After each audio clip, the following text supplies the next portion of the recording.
নমস্কার বন্ধুরা, আমার আজকের আরেকটি পর্বে সবাইকে স্বাগত। শীত মানেই হচ্ছে পিঠে পুলির উৎসব। অন্যান্য পিঠের পাশাপাশি এই গুড়ের পিঠে বা পোয়া পিঠে অনেকের কাছেই জনপ্রিয়। অনেক পোয়া পিঠে ফোলে না, তা চাইলে এই ভিডিওটা দেখে আপনারা বানিয়ে নিতে পারেন। তবে আর দেরি না করে সরাসরি রেসিপিতে যাওয়া যাক। আমার আজকের রেসিপি গুড়ের পিঠে।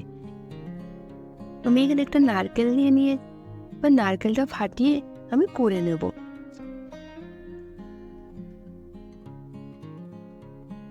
একটা কর্নির সাহায্যে আমি কিন্তু পুরো নারকেলটা কুড়ে নিয়েছি।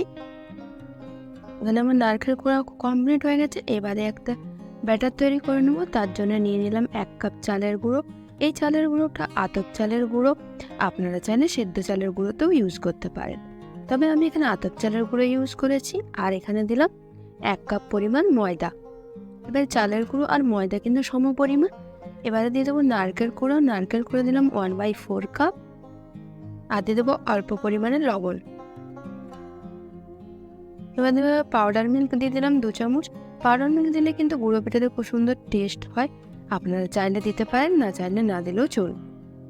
1 কাপ খেজুর গুড় নিলাম। এবারে ভালো করে আমি এটাকে মাখিয়ে নেব।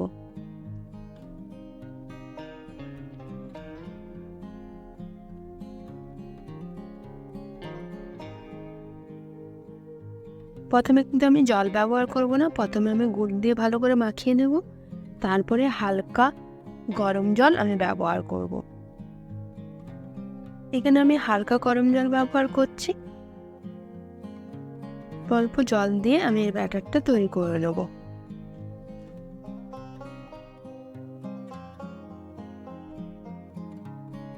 ব্যাটারটা থিকনেস থাকবে ঠিক এরকম। এবারে ব্যাটারটাকে আমি ঢাকা দিয়ে 10 মিনিটের জন্য রেস্টে রেখে দেবো। যতক্ষণ রেস্ট হচ্ছে ততক্ষণ পর্যন্ত আমি তেলটা গরম করে নিচ্ছি। এবার তেলটা যখন ভালোভাবে গরম হয়ে গেছে তখন হাতায় নিয়ে অল্প পরিমাণে আমি দিলাম। এবারে আঁচটা কিন্তু প্রথমে ফুল থাকবে, তারপরে কিন্তু কমিয়ে দিতে হবে, মিডিয়াম টু লো। এবারে যখন অটোমেটিকলি তেলে ভেসে উঠবে তখন খুন্তির সাহায্যে ওপর থেকেও গরম তেলটা দিতে হবে। দেখবে অটোমেটিকলি ভাবে ও বেলুনের মতন ফুলে যাচ্ছে।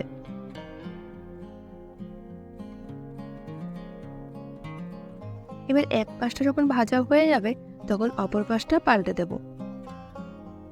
এইভাবে আমি উল্টে পাল্টে করে লাল করে ভেজে নেব। সেম ভাবে আমি সব পিঠেগুলো একইভাবে বানিয়ে নেব।